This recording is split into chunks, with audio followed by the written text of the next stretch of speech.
Téléspectateurs de Blog 221 TV, bonjour et bienvenue. C'est l'heure de votre revue d'actualité. Cela devrait être une bonne nouvelle pour le prêcheur Omar Sall. Selon les informations de la RFM, les talibés tidjanes ont retiré leur plainte contre celui qui se trouve présentement en prison suite à une médiation entreprise par le cadre unitaire de l'islam pour calmer les esprits et préserver la cohésion sociale. Pour rappel, Oustaz Omar Sall avait dénigré les pratiques culturelles de la confrérie des Tidjanes, dont la Wazifa et le Hadratul Juma, dans une sortie sur les réseaux sociaux. Plainte déposée sur la table du procureur par le collectif international des talibés chers pour diffamation et insulte a abouti à son arrestation par la DIC. Dans un post sur X, l'ancienne première ministre sous Macky Sall dénonce vigoureusement l'attaque cybernétique de son compte Facebook officiel. Elle dit avoir été piratée. En revanche, la candidate à l'élection présidentielle informe que des travaux sont en train d'être effectués pour le rétablissement de son compte officiel, a-t-elle posté.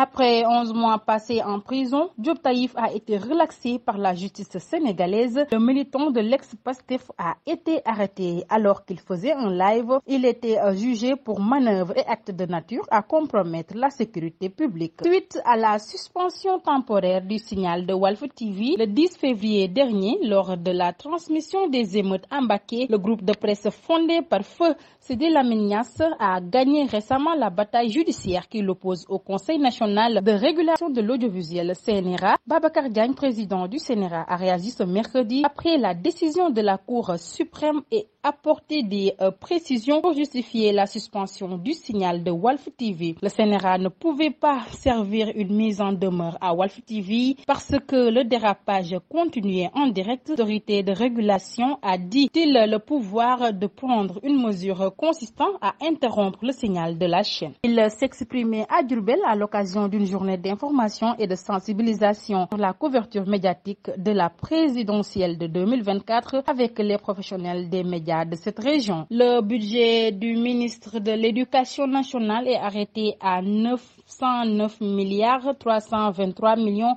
430 797 francs CFA pour l'année 2024 en comparaison au budget de l'année en cours qui est de 778 milliards 549 millions 450 268 francs CFA. Il est noté une hausse de 130 milliards 773 millions 980 529 francs CFA.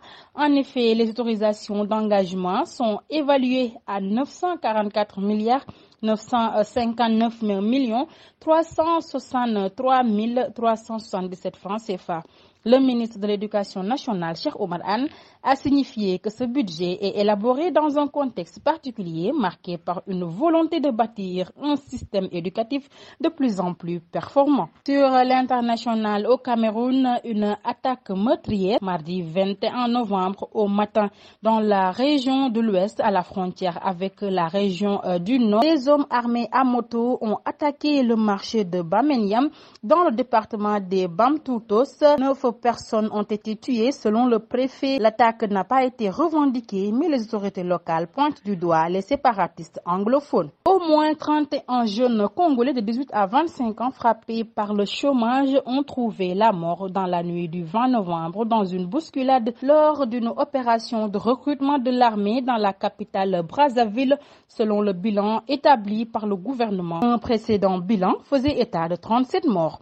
Des frappes américaines en Irak ont tué tôt mercredi 22 novembre au moins 8 combattants d'un groupe armé pro-Iran, Bagdad dénonçant une dangereuse escalade dans un contexte de tension régionale accrue depuis le début de la guerre entre l'Israël et le Hamas palestinien à Gaza. C'est en tout cas ce qu'a indiqué l'AFP. Un séisme de magnitude 6,7 a frappé mercredi 22 novembre le nord de Vanuatu dans l'océan Pacifique, a indiqué l'Institut géologique des États-Unis, USGS.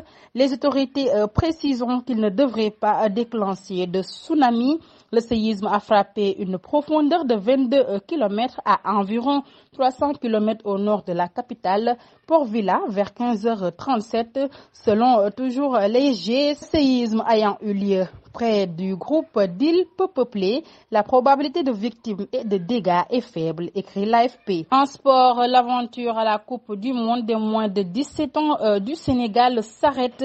Les protégés de Serigne Saliou Dia ont perdu au tir au but face à la France ce mercredi à Jakarta, la capitale indonésienne. À l'issue du temps réglementaire, les deux équipes étaient à égalité de 0 but partout. Qualification à la Coupe du Monde 2026 jaune Amérique du Sud, c'est un coup de tonnerre qui s'est produit stade de Maracana dans la nuit du mardi au mercredi. Les champions du monde argentins ont infligé au Brésil la première défaite à domicile de son histoire, 1-0 à l'occasion du choc électrique entamé avec une demi-heure de retard en raison d'incidents dans les tribunes. Au classement, l'Albiceleste reste en tête avec 15 points, suivi de l'Uruguay.